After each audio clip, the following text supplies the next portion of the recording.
Hi, everybody, and we are in the special talk, the EXCELSIOR talk. We are here with one of the legends of the bodybuilding, one of the best coach of all times. I think he don't need presentation because he coached a lot of athletes, big athletes, great athletes like Mike Francois, Paul De Mayo, the big Jay Cutler, and more recently Shawn Rhoden, Rafael Brandao, and Kamal Ergani, and other big athletes. Okay, ladies and gentlemen, we have the honor to speak with the big Chris Aceto, the technician, the real technician. Hi, Chris. How are you? I'm good. Thank you for having me. It's a pleasure to be here. And, I always say no to these things, always. People ask me all the time, and I just have no interest. But obviously, everyone in Italy is stuck inside, right? And you have the terrible issue with the coronavirus. And so I thought if I could come on and make somebody, laugh. I like to make people laugh, or make them smile, or give them some information, or just pass some time while they're just stuck in the house. Thank you for the invitation. Thank you too. And let's start with the main terms of the days, like you say, about the pandemic, the coronavirus that is infecting all the world. Now, as you know, in Italy is one of the most affected nations from coronavirus. We are living in an unreal situation.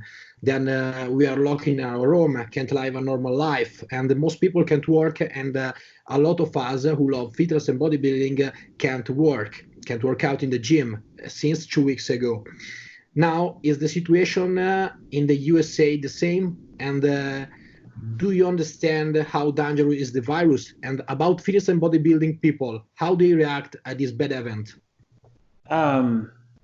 Can you see me, by the way? Because on the screen you froze up. Are you okay? Like Sorry? you're on. Can you see me okay? Yeah. Okay, because on the screen you're frozen. You Yeah. see what I mean? Okay. No, I think the gravity of the situation hit Americans 5 days ago when, like in my area, the government said, no restaurants. You can't open restaurants. And once restaurants had to close, after that, it was gyms, it was, almost every company. Which set off a panic. People people fear the unknown, right? People fear death. People fear death in general, but everyone feels like they're going to live forever, right?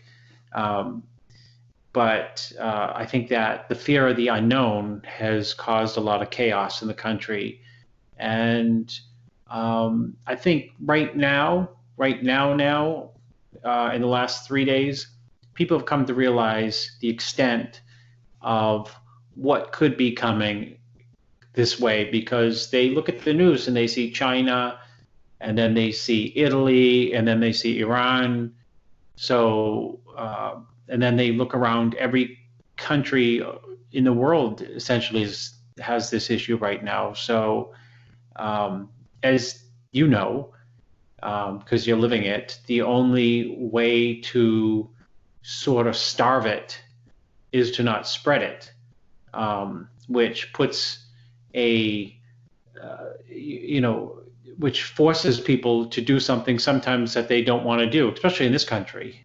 People like to get out. I think they do in any country. They like to get out, and they like to live their lives the way they want to live their lives. But there's going to have to be, if we're going to, not be blown back into the Stone Age, the Dark Ages, there's going to have to be some changes in the next 20, 30, 40 days. Nobody knows. Who knows, And that's because I say that. Who knows? Nobody knows. Who knows? Nobody does know, really. Nobody knows. They can hope, but they don't know, which, breeds fear. Yes, it's crazy. Then I to say to be safe to everyone, because it's not a fun facts. Like in Italy, we start with fun facts and then become dangerous every day worst. Then, have you some advice to the people who now are stopping their home and can't work out? And for the people like me that have planned the 2020 contest season, and as you see, there are a lot of shows postponed or canceled. Have you got some advice about it? Everybody, I have so many people I'm preparing for bodybuilding shows, big shows. The Brazilian, South America, the Arnold Australia got canceled. The Indy Pro got canceled. The Cal Pro is going to be canceled. The St. Louis Pro was canceled. And I tell all the bodybuilders the same. There's really nothing you can do, and in terms of, there's going to be more cancellations, because we're not going to wake up we are not waking up in 3 weeks and say, oh, no deaths in Italy. It's just not going to happen like that.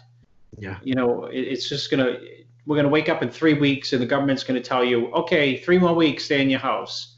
Yeah. That's probably, that's probably going to happen. And the government can't tell, like in this country, they told people, oh, well, stay in your house for 2 weeks. In this country, if they told people, stay in your house for 6 weeks, people would they can't take that type of, mentally they can't. It's sad. But I shouldn't say we, there's a lot of people who, have to get out to, you're weighing this thing of between, what's good for me and what's good for my family versus what's good for the country. And I think people will sacrifice what's good for the country. They'll stay in like Italians will, but at some point you start running out of money. Yeah. And you start running out of food. And, when people run out of money and people run out of food, they become like, they're debased. They become like animals. And so, I think it would be unbelievable panic in this country if the government came out and said, stay in your house for 6 weeks. Of course, our president was saying we have none up until like last week, right? It's moronic. We have Trump saying, oh, we got 2 cases and it's going to be 1 case. We got it all under control, no problems. We have no issues whatsoever. And then, 8 days later, the shit hits the fan. So, leadership is important. So, we've lacked that so far here, and we could have just looked to Italy to say, okay, they've already started. Maybe we should follow them. Yes. I see on Instagram and a lot of story about pro bodybuilders, other men that are working out in their home, and I think the most important thing is now do the diet and just stay at home and don't compromise the season for this virus, but stay concentrated in your goal. By the way, the situation, we don't know how they resolve, if they resolve soon, and we have only to wait and hope about positive and hope about positive. By the way, let's start, and I think we can start to speak about what we love to do. I mean that speaking about bodybuilding and fitness, about the facts, about I want to start from your books, in particular Bodybuilding Championship, that for me and for a lot of people was one of the first books we read about bodybuilding. And first of all, I want to advise everyone who will listen to this talk to buy and read it, because I think it's an amazing book that was one of my first book when I started 9 years ago to go to the gym. And I buy it on Amazon, and I think it's crazy. And now speak with you in this interview is for me a big honor, because I read a lot of book about with right from you, and it's a very, very pleasure for me. Then, Thank you. in the introduction of your book, you speak about when you started to training with weights, and you started at 14, 15 years old, right? Yes. Okay. And speak about your approach to the gym when you start to go to the gym. Okay. And what about the information you had? Because now it's easier to find some workout or diet with internet. But at your time, there wasn't internet. No. No, there was nothing.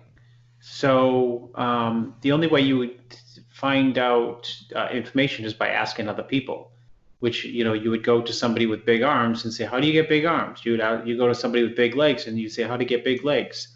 And you'd ask people in the gym, how are you training? How many days do you rest? How many reps do you do? So that was my introduction to bodybuilding. I saw a bodybuilder, and I didn't know I was running at the time to try to be in shape, and it was working. I was young. I'd run outside, and I saw this bodybuilder, and it's the first bodybuilder I ever saw, and I was like, I couldn't believe it. So I ran up to him and I said, what are you? What are you doing? How are you? He said, I'm a bodybuilder. And he had tank top on and giant arms, big shoulders, big pecs. And I talked to him yesterday, 78 now. And I said, I want to look just like that. And he said, well, come to the gym tomorrow and you can work out with me. So I said, where and what time? He told me the address. It was far from my house. And he said 5:30. So I asked my mother, can give me a ride to this place. So I went there 5:30. I waited. Nothing. The next day, I asked my mother again, please give me a ride. She gave me a ride. 5:30, I show up. Wait. I don't see the guy. He had given me his number, so I called him and I said, I'm coming. You're never there. He said, I'm there at 5:30. I said, no, you're not. I go through the gym and I look for you. And I'm shy going through the gym, 14-year-old boy. And he said, I'm there. I get up at 4:30. I have my coffee, my 2 eggs and toast, and I'm in the gym at 5:30 in the morning. And I said, 5:30 in the morning? I said, so I asked my mom, can you bring me? She said, yeah, you crazy. I asked my father, can you bring me to the gym? He said, no way. I'm not bringing you, there. So I had no choice. I said, I'll walk. It was a 1-hour walk from my house. So I wake up at 3:45 to leave my house at 4:30 and walk in the wintertime. It's, Maine, where I live. It's cold. Yeah. And I'd walk, and I couldn't wait to get to the gym. Can't wait to the gym. And I show up, big smile. I say, I'm here, 5:30 in the morning. And I started copying him. Just show me what to do and I'll show up. I'll do. And we worked out. Next day, I couldn't move. And the alarm clock went off at 3:45. And I woke up and I thought I was going to die. And I couldn't get out of bed, but I got out of bed. And I said, I got out of bed. I couldn't walk down my stairs in my house. And then I ate something, and then I started walking again, 1 hour. So day 2, and I do that every day. And so that's how I learned. I'd find out from people who had been doing it, how do you do this? Just like in business, there's no, in business, you can go to business school, or you can be around people who know how to do business, and you can, learn from them, you can copy them, you can emulate them, you can learn from their mistakes, because everybody makes mistakes. And, that's how I got going. And then years later, I ran into someone by luck or by design, who was really well known in the bodybuilding world at the time. And he knew a lot about training and nutrition. And I learned from him. And then I went to college and I went to school for applied exercise science, so nutrition and exercise physiology. And so that was my foundation for bodybuilding. And, I've been in it since, I'm 53. So that was 14, 34, 45. This 40 years. 40 years I've been doing it. So crazy. The people I help, I always tell them this, like I was at the Arnold recently, And, I kind of got into it a little bit with a bodybuilder that I was helping. And I said, listen, I might not know everything, but I've been doing it 40 years and you've been doing it 12. So the chances of me making a mistake this week and you making a mistake, I'm less apt to make the mistakes. So just let me, do what I think is best this final week, and we'll see how it turns out. Yeah, it's about experience. Experience. Yes, experience. And of course, it's a factor of experience, right? And I know that as you write in some of your posts, and then Shawn Rhoden write to you, one of the peculiarity, the characteristic about a lot of bodybuilding people who have such as is the patience, right? Yes. Yes. Yeah, you have to. I just did that post. You have to be patient. People don't want to be patient. A virus is hitting Italy. People don't want to be patient. They want it to be gone in 14 days, and they want to go back out and live their lives. And people want to build. They want to be in the Olympia in 5 years, and sometimes it takes 8 years. You have to be patient. You have to be patient. Yeah. And it's easy to pretend that you're patient, but it's harder to be patient. Yeah, in live and in bodybuilding too, of course. Yes. In every contest. Okay. Then go follow your book in introduction. You speak about a man that can you explain the role who Bob Gruskin played for you? Yeah, Bob Gruskin, I emailed him today to see if he's okay. Yeah.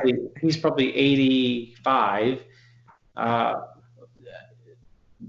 Before people were prepping people for bodybuilding shows, there was only one person in the whole world that I know that was doing it, and his name was Bob Gruskin.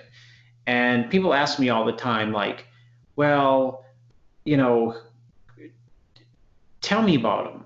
And I said, well, he never lifted weights before.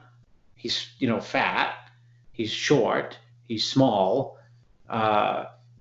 and, he does have a degree in biology, which is important. So he knows how the body works, but he's a teacher, like at a University of Milan or something. Yeah. But there's some people who know how to play Mozart, and they never took one piano lesson. And they just, right? You see it on TV, someone in Japan or something, some little kid, and he's playing Mozart with one lesson or something. And that's the way Bob was to bodybuilding, is he never did it himself, but he figured everything out. Everything that I know came from him, and he figured that out somehow, or just knew it by himself. And what I've done over the years is I've taken that and tweaked it and learned from it. And I think me and him operate this very much the same way, in that I'm very flexible with contest prep. I don't really follow the rules that most people would follow. I try to, like Bob, find out where what's working for a bodybuilder, and try to maximize that, and very quickly try to find out what doesn't work for him and try to minimize that. And I try as much as I can to listen to the bodybuilder's body, so that I get a really good feel for it. Usually people who I help, I know far better than them what's going to happen in the next 1, 2, 3, or 4 days than they do. I get a good feel for where their body's going. Much like somebody would know, you could ask an accountant or business owner. You could ask a business owner, okay, how's your business doing right now? Good. How do you think it's going to do in the next, 6 to 8 weeks? Because he's involved with it so much, he has a very strong feel for where it's going, and he can tell you, we're going to be doing far better in 6 weeks, or we're going to be doing the same in 6 weeks. So it's the same with learning a person's body. I think that's one thing that I'm really good at is learning someone's body and then changing things depending on where I think it's going to be going in the future. Yeah. Okay, perfect. And it's crazy how your experience is important for us, because listen to your words is so important, because you every time demonstrate you're humble with your word. You are very humble people, a very humble person, and is so important for us to listen to your words. Then you say that bodybuilding isn't an exact science. Then how you explain now? Of course, you speak about the bodybuilding is better to experience in the gym than to study it. Now, right? Yeah, I mean, it's 100%. I would, you know, I'll give you an example. Who's the most famous businessman in Italy? Ferrero, like the owner of Nutella, like.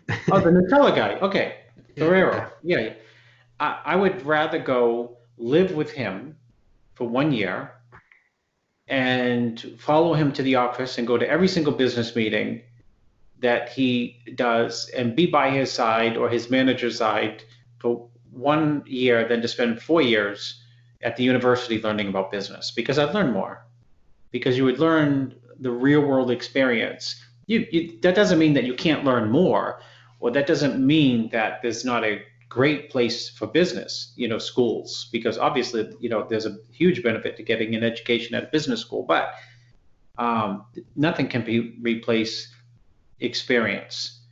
Yeah.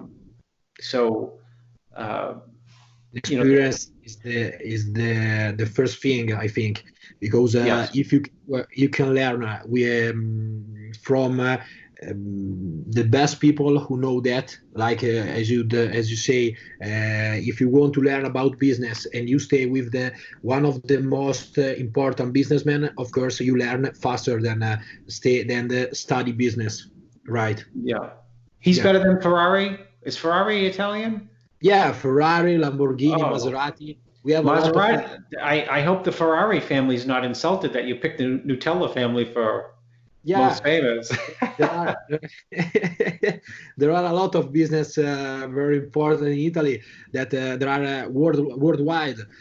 Italy is a small country, but we have a lot of things like art, like cars, like food, like the most the UNESCO patrimonial, like a lot of Colosseum, like Duomo, like Duomo of Milan, like a lot of things that is so important in the world. And it's a small country with a lot of things to see, to learn, to visit. Listen, my grandmother's from Italy. Yeah. My grandmother is from Abruzzi. Abruzzo. Yeah. Yeah, Abruzzo. And my wife and I have been to. We've been a lot of places, but our favorite place was Florence and Venice, in terms of not Italy, probably anywhere. South America, North America, Asia, Middle East, and of course the food. There's Italian food Italian food is good in the U.S. Italian food is the best in Italy. Yeah, you have to try. I think you have to try the very food in real food in Italy. Listen, my grandmother. When my grandmother met my wife, we went to an Italian restaurant. Yeah. In the U.S. So a lot of Italian restaurants in the U.S. is maybe 30 years ago was run by Italian people, right? Yeah. And now in the U.S. you have Italian restaurants run by.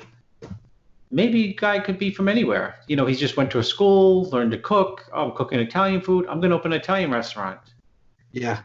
And my grandmother was 90 or 92. And the food came, and she hated it.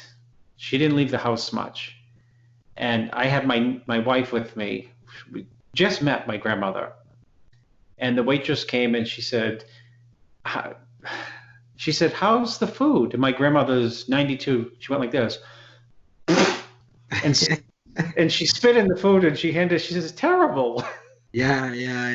She said, it's "You call totally this?" different. She said, "This is not Italian food." Yeah, of course, because it's different. In Italy, it's different. The weather, we say, that is so different. It's different. When you never been in Italy?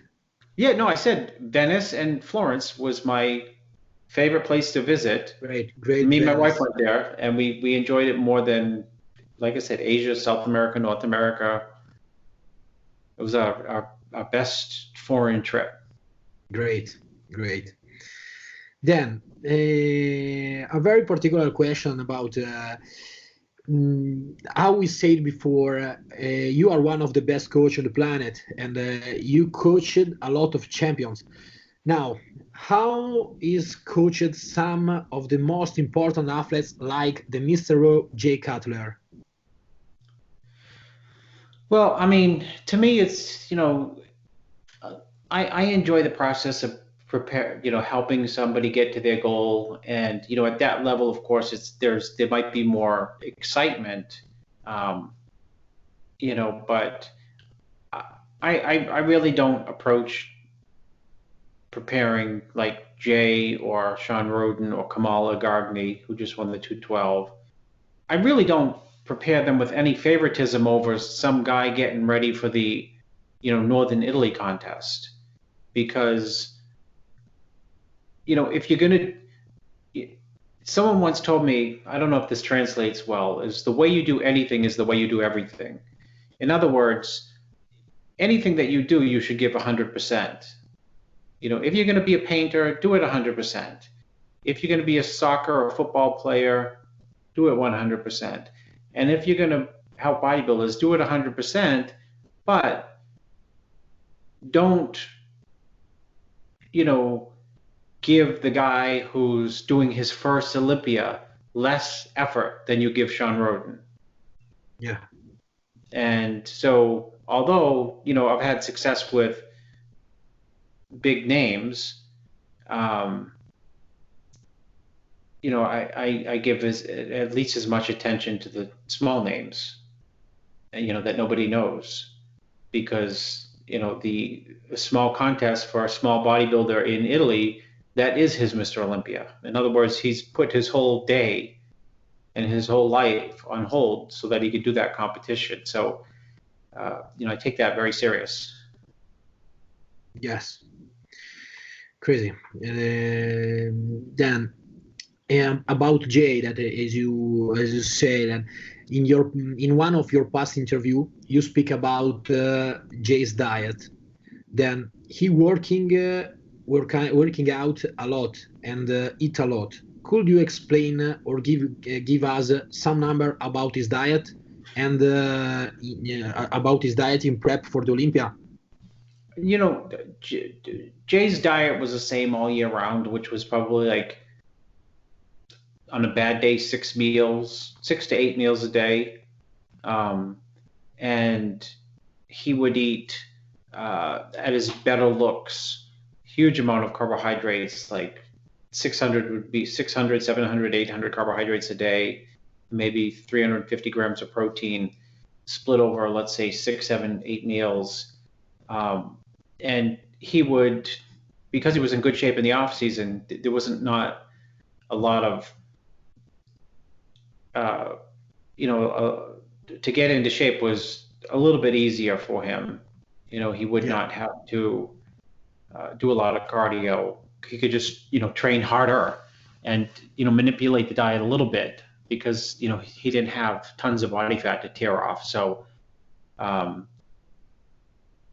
he was somebody who could train his way into a show.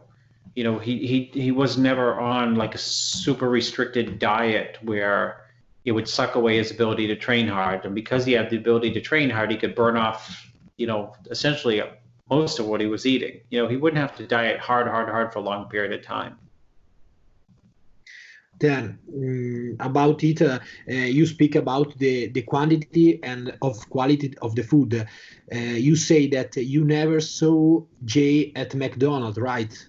No, he never, rare. I mean, it was after years of helping him that I would say, Jay, you have to like eat, some type of higher calorie because you're just burning through the clean food. So, I mean, I would push him to like eat at McDonald's. He'd never eat at like McDonald's, or he'd go to like a burger and fry place out in Vegas that was, the burgers weren't as crappy as a McDonald's burger, and the fries weren't as greasy as McDonald's fries. So, but he was a, super clean eater, and to this day, he's a super clean eater. He doesn't eat a lot of, I never recall him ever eating like cake, cookies. If he ate a cookie, it'd be like a tiny one because he didn't have, he didn't want to put into his body something that he thought was not going to help him become the best. And it wasn't, he was so tunnel visioned that he didn't have to, that he would do anything he would do whatever it took, diet and training wise to improve his body. So in his mind, cake would be just like taking a day off from training. Why take the day off if you don't need to take the day off? Why eat the cake if do I need it? So, which is different from today's bodybuilders who most of them eat like crap in the off season, utter crap. They'll eat crap. And, it surprises me, like people's diets, off season, they get sucked into eating crappy foods. And I think it sometimes reflects on their physique. I don't believe in eating tons of crappy food. I don't believe that you have to keep it clean, but it's just, there's a balance there. Yeah, of course. And about it, what is your opinion about the cheat meal? Cheat meals is usually for people who want to go off their diet. I mean, there's a place for like when dieting to bring your calories up when your body's, metabolism is slowing down. And sometimes when you're over dieted, your body really doesn't know the difference when you're over dieted, when you're dieting too hard between, 700 calories of clean food and 700 calories of junk food. But, I have people up their diets for, and I say, this is what I want you to eat on the training day, and this is what I want you to eat on the off day. And they go, they haven't even started. What about cheat meals? And I just say, bro, you're going to be nothing. If you're thinking about cheat meals and you haven't even started the diet, it's crazy. Yeah. Then the cheat meal can be the key point for some diet, for some men. But of course, the quality of the food is more important when you are on diet for a competition. That is a way to go off for a diet. Is for mind and for shock your metabolism in determinate situation, right? Yeah, I mean it can bring up your metabolism, but anything can bring it up. Bring it. You can take 2 days of rest and bring up your metabolism as much as a cheat meal. Sometimes a cheat meal doesn't even do it as much as rest does. I mean, there's a lot of ways to bring up your metabolism. So, it just there's like a weak element to cheat meals. There's like there's no magic. I always tell people there's no magic in cheat meals. Sometimes people say, God, I haven't had a cheat meal in 4 weeks. And I don't even respond to what they say. I just, they expect me to say, okay, we got a cheat meal tomorrow then. So, we're doing what your body needs and, what you need to do to look your best. Yeah. And then a question, what is your favorite cheat meal now? I like something with high fat, high carbs, burger and fries, pizza, pasta, meatballs, steak, and just regular meal, but definitely not like ice cream, cookies, donuts, that type of thing. Definitely, yeah. That's not a sugar cheat meal, right? Yeah. Something that's going to stick to your rib. Something that's going to stay with you. Yeah. Perfect. And another particular question about your greatest athlete you coached. What do these champions have in common? Overall, about mentality, what is the main feature? Well, I guess since Shawn was Mr. Olympia and Jay was Mr. Olympia, what they have most in common is their ability to focus. The focus. Obviously, they have genetics. Obviously, they have good metabolism. Obviously, they train hard. Obviously, they have good diet.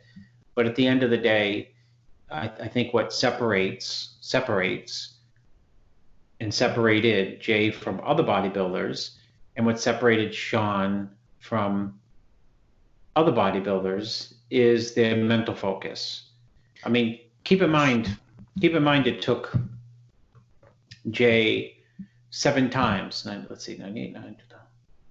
7 times before he won the Olympia. And it took Shawn Rhoden 7 times before he won the Olympia. So most people would have quit. Or most people would have been, instead of Jay being second, they would have been like second, lack of focus, 5th. Or Rhoden was like, 3rd, 4th, 3rd, 2nd, 3rd. If he didn't have focus, it'd be 3rd, 4th, 3rd, 8th, right? He'd give up because there's only so much, to compete at that level and to keep coming back and to try to win something where people say, well, you can't win. I mean, Shawn's not insulated from the world, and Jay, even though he came at a different time when there was no internet really, he's not insulated from the world. They would hear the, people telling them, you can't. Yeah. You can't beat Ronnie, he's unbeatable.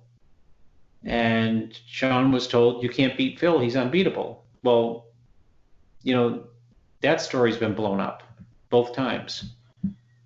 Yeah. The most important feature is the focus, of course. As our listeners know that the important to be focused, to be positive, to be concentrating your goal is the most important thing, because as you working out your physique, is important to working out your mind too, because it's so important. When you are in the gym, you have to work out, and then when you are the last reps, is not a question from your head, is a question from your heart. You have to do more. You have to work out more. You have to take the diet, to respect all, and wait, have patience, and go away for your walking and arrive to the success. But it's a question of focus, of course. Yeah, I agree. Then we see in your Instagram some photo with Abdullah and some Middle East oxygen coach. What is your relationship with them, and why many say that the future is there? And do you agree about it? No, I think the future's here. I mean, no, I don't. I mean, I like those guys, but I mean, put it this way. The current 212 Mr. Olympia I work with, if you didn't have Shawn Rhoden disqualified from the Olympia, I work with. Full stop, end of story. Yeah. I mean, there's nothing else you can, you can go through who's coming up too. Sergio Oliva's on the rise, Rafael Brandoa's on the rise. I work with those guys. They're not in Kuwait at a gym, in the desert. Yeah. I have no, if Shawn Rhoden gets into the Olympia this year, he'll win. You can mark my words. You can look at the,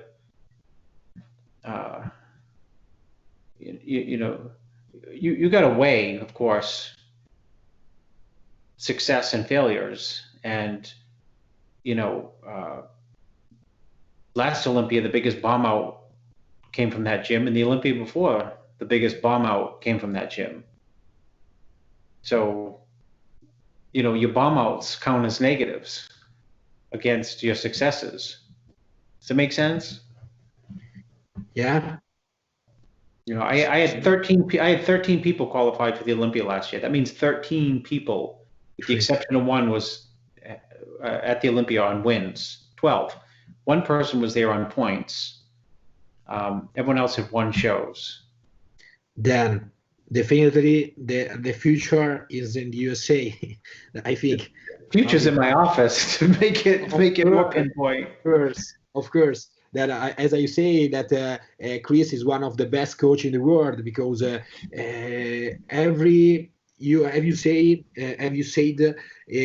you coached few athletes, but every athlete arrived in the best condition and they won. Like Jay, like Shawn, like Grani. All your athletes arrive in the best condition, and no one can say other things, say is better, other one or other. Then I think the same, that the future is in the USA, in particular with you, of course. Then, could you tell us some fun or emotional event of your career as a coach? And if you want, tell us about an event that nobody knows, of course. What's the first part of the question? About if you can tell us some fun or emotional event of your career as a coach. When it comes to bodybuilding, I'm not that emotional. I think that's what makes me a good coach. So if that makes sense, because poor decisions are made based on your emotions. But the satisfying, I mean, there's just tons of infinitesimal amount of satisfaction I've had. I guess, I mean, there's lots.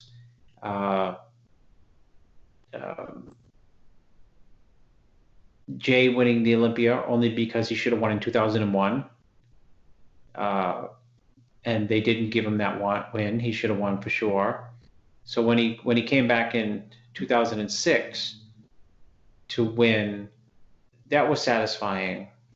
And because he did what people said he couldn't do. And then of course Shawn winning in 2018, that was very satisfying. I mean, it's more satisfying. I feel more satisfied for them than me, because they're the ones who did the work. They're the ones who put in the effort. They're the ones who did the cardio, the diet, the training. But I was satisfied because, and really happy that they never gave up, because I've worked with other people who could have been in their position, but they gave up. They just, they got frustrated and gave up, or they got frustrated and they never became the bodybuilders that they could have become. That they could have become. So I guess those two, I mean, it's all been satisfying. It's competition. So competition, if you like it, which I love it. I love competition. That's why when you ask me about people in Kuwait and me, I say I'm number one for sure. It's just in me, to be competitive, and I get excited about the next show, how so and so is going to look, because I always create a vision in my mind, the way some bodybuilder can look, and I think that vision I set for them is usually far greater than what they set for themselves. And the goal is to get them to internalize or believe I can look like this way. I can really look like I need to look to win an Olympia. Great. Perfect. And then about, I think we can do the last question and give your time and give your time to your what you have to do now about the future. After this year Olympia, after all that's going on, and what will the future of the Olympia be? And any prediction about it? This year's Olympia will probably go off. They'll have it. They'll probably end up having to do an invitational where they just invite 30, maybe 30 bodybuilders, 30 who they decide, who's the best 30 right now, or 25, because all the shows are going to be canceled, or most of them, as many already have been canceled. And I think that if Shawn Rhoden is invited early enough, he'll win for sure. I just think that he still has all the tools to win. And I think that if he does go to the Olympia, he'll go to the Athleticon the following week or 2 weeks later and compete against Phil, because Phil's not doing the Olympia. And I think he'll beat Phil there, although that Phil is the most dangerous bodybuilder to show. I mean, Phil is by far the most dangerous by definition of what his success. I mean, he's been so successful that Shawn can beat him at his best, but Shawn has to be at his all-time best. If Shawn's at 98%, he can't beat Shawn. He cannot beat Phil. He definitely needs to be at his best to be able to win. Yeah. Which is different, though, than Phil has to be off. So if Shawn is, close to his best and Phil is off, then Shawn will beat him as well. That said, I don't think I've ever seen Phil off. He's never been off. Yeah. He's pretty much always 100% dead on the money. Hope so that the real possibility that Shawn return on stage for you. Pardon me? Yeah. I missed what you said. Sorry? I didn't understand what you said. About Shawn, are there possibility that it come back on stage? Yeah, I hope he comes back on stage. Be great. Great. I think it will be great, because I think Shawn has one of the best line in the world, and with a coach like you can replicate his won the Olympia. And I think will be an amazing Olympian this year, if with a lot of loveless, with a high level, but with his line, with his genetic, I think he's over other athletes. Then will be great. Yeah, I agree. Can't wait. I hope so. Yeah. By the way, Dan, thanks for your time, Chris, and thanks for your availability with us, and big thanks from Italy. And hope the situation will improve here soon and there. And then we could return to normal life, enjoy time with our family and friends, and finally return to work out in our happy place, the gym. But first, remember, stay at home and do it for the people who you love and for you, of course. And if you have some greetings from Italy, let you say. I'd like to say, be safe. I know it's a cliche. I really hope that the situation improves. And I also, I want to remember at the end of the show here, I used to help a professional bodybuilder, Daniel Saccarecci. Yeah, Daniele he was one of Jay Cutler's very good friends. Yeah. I met him through Jay Cutler. I prepared him for his last bodybuilding show, and I'm in my home office right now, and in my home office, I'm looking around. There's nothing bodybuilding in here. There's no Jay Cutler, Shawn Rhoden. There's no nothing. There's some pictures of my kids, some pictures of my wife, my diploma from when I graduated college, a picture of Muhammad Ali. Yeah. And then I found this. This is a picture of Daniel. That, very, very, very. It's that is one of his mom gave it to me in the Arnold, Spain, in 2000 and. It's a very, very big thing. It's the only bodybuilding picture I have in my office. And, it's, people give me bodybuilding stuff and I throw it out. You know, they give me. I mean, I've had some, or I give it away. You know, someone, I'm not saying who, but they've given me stuff that Arnold gave them. Yeah. Arnold Schwarzenegger gave them clothes, and I give it to someone else and say, you can have it. So nothing stays in my office or in my house, bodybuilding wise. It's the only, I used to have a picture of Jay up here, but Danielle, I still have his picture up. Crazy. It's a big present for us. A big present for us. That's my connection to Italy, and you know, I'm a news watcher. I watch the news all day long from a little kid, and Italy's constantly in the news. So I worry, you know, I don't have any family connection there, but I worry for the people in Italy. And, you know, I worry in the sense that, you know, what's next, right? You know, and I worry about the deaths, and it you know, it comes full circle with Danielle that just my heart goes out to Italy. You know, I hope you guys are safe, and you know, it sounds selfish, but I'm praying also that this, you know, we don't wake up in 14 days and we're in the same, you know, high alert scenario that you guys are in now, because it's terrible. You know, I always I always tell my kids, even since they've been little. Yeah. I hate staying in the house. Even if I work, and it's like morning, noon, and night. I have an office somewhere, but I have a home office.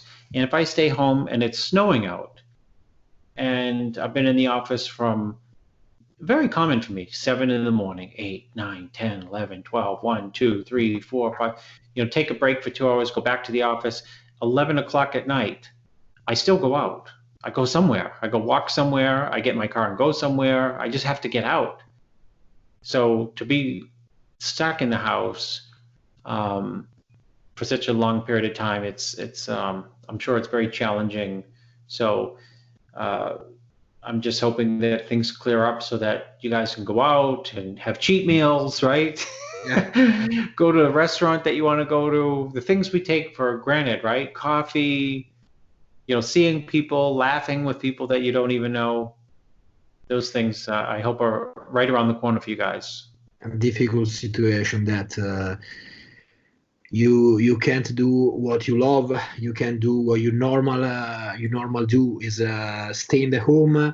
I advise my client, I advise the people who follow me to take the time and try to learn something, read some book, to don't waste their time, because your time is so important. In the home or out there is not the same, but you have to use your time at the best you can. I think is the best advice I can do. This is why, you know, we're all giving the same amount of time, technically, right? This is why in Italy, when there's a 75-year-old man, you started off the show, and a 33-year-old man, and they both need help, the medical profession has to decide which one are we going to help. You know, the younger person, because, you know, he has not had as much time. I hate wasting time. I always tell people, don't waste your time. Don't waste your life. Do something, you know, a hobby, contribute to your community, you know, help your parents, help your brother or sister, you know, or, you know, do something. People this day and age waste a lot of time. You know, I preach this to my kids all the time. I said, you know, I don't have a lot of time because I'm busy doing so many different things. So I don't waste time, you know. And I find myself like everyone else, wasting time. You know, never waste time. Of course. Then, guys, be safe, and thank you again, Chris, for your time, and hope to meet you soon. Hope to meet you at the Olympia if I will qualify for that contest. If you make it to the Olympia, come see me. I'll be there. I go a week early to get. Yeah. Of course. A cheat meal after the show. It's the best way. Yeah. Great. And enjoy, guys. Be safe and stay home. Thank you, Chris. You're welcome.